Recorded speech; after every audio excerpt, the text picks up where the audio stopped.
Hello দর্শক, আসসালামু আলাইকুম। আজকে সকাল সকাল ব্লগটি শুরু করে দিলাম, কারণ আজকে অনেক রান্না আছে। দেখো, আমি প্রথমত সবজিগুলো কেটে নিলাম। তো এখানে দুটো বেগুন ছোট ছোট করে চাক চাক করে কেটে নিলাম। এখন পটল আলু ভাজি করব, তাই পটলটা ছুলে আমি কুচি কুচি করে নিচ্ছি।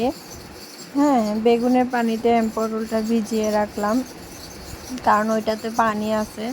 আর এখানে আমার ছেলের তরকারি রান্না করার জন্য এখানে বেগুন নিলাম, মিষ্টি যে আলু, দেশের থেকে মিষ্টি আলু দিছে, ওই মিষ্টি আলু, তারপরে একটা পটল, এগুলো নিলাম। আমি আমার ছেলের জন্য তরকারি রান্না করব। আর এখন যে আমি পটল কুচে রাখছি, এখানে যে ভাজি করব, ওই ভাজির জন্য আমি আলুটা কেটে নিতেছি। তো আস্তে আস্তে সব সবজিগুলো কেটে নিলাম। আর এখন ধনেপাতা কুচি করলাম, এখন পেঁয়াজ কুচি করতেছি। রান্না করতে তো অবশ্যই পেঁয়াজ লাগবে, আর পেঁয়াজের দাম দিন দিন যে এত পরিমাণে বাড়তেছে, তো পেঁয়াজের দাম যতই বাড়ুক না কেন, যেহেতু তো রান্না করতে হবে তরকারি, তো পেঁয়াজ তো লাগবে, অল্প হোক আর বেশি হোক দিতে তো হবেই, কারণ পেঁয়াজটা তরকারির স্বাদ বাড়ায়। আর এখানে সব সবজিগুলো ভালোভাবে ধুয়ে পরিষ্কার করে নিতেছি। হ্যাঁ, ভালোভাবে ধুয়ে পরিষ্কার করে নিতেছি। আর আমি কিন্তু আগে থেকেই বেগুনটা ভালোভাবে ধুয়ে নেওয়ার পরে আমি বেগুনটা মেখে রেখে দিব, কারণ বেগুনটা আগে ধুয়ে মেখে মেখে রাখলে আর ভাজার সময় অল্প তেল লাগে এবং খুব দ্রুত সফট হয়ে যায়, খেতে অনেকটা মজা লাগে। আর মাছটা কিন্তু আমি আগে থেকে লবণ দিয়ে ভালোভাবে ধুয়ে পরিষ্কার করে নিছি। আর এখানে আমি লেবু দিয়ে মাছটা ভালোভাবে ধুয়ে পরিষ্কার করে নিছি, কারণ মাছটা যাতে আইসটা গন্ধ না আসে।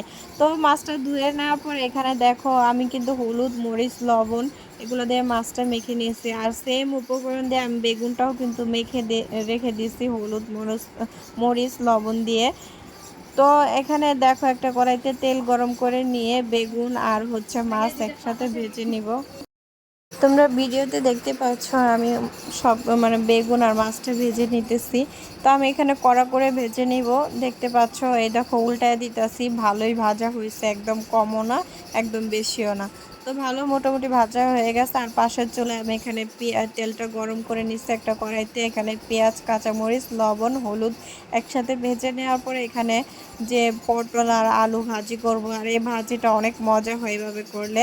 আর এই দেখো, এই সাইডে কিন্তু আমার ভাজাভাজির কাজ শেষ। বেগুন আর মাছ প্রায় ভাজা হয়ে গেছে। এখন একটা কড়াই গরম করে এখানে তেল দিয়ে দিলাম, তেল গরম হয়েছে, এখন পেঁয়াজ ভাজতেছি। তো এখানে অল্প পরিমাণে পানি দিয়ে দিব। পানি দেওয়ার পর এখানে আদা রসুন বাটা, হলুদের গুঁড়া, মরিচের গুঁড়া, জিরার গুঁড়া, ধনিয়ার গুঁড়া, এগুলো দিয়ে মশলাটা ভালোভাবে কষিয়ে নিতে হবে। তো কষানো হয়ে গেছে। আমি এখন দেখো পানি দিয়ে দিছি। পানিটা বলক চলে আসার পরে দেখো মাছ আর বেগুনটা একসাথে দিয়ে দিছি। আর দেখো মাখো মাখো ঝোল রাখছি। বেশি ঝোল রাখলে কিন্তু মজা লাগবে না, একদম গা মাখা মাখা ঝোল রাখলে তরকারিটা অনেক মজা হয়।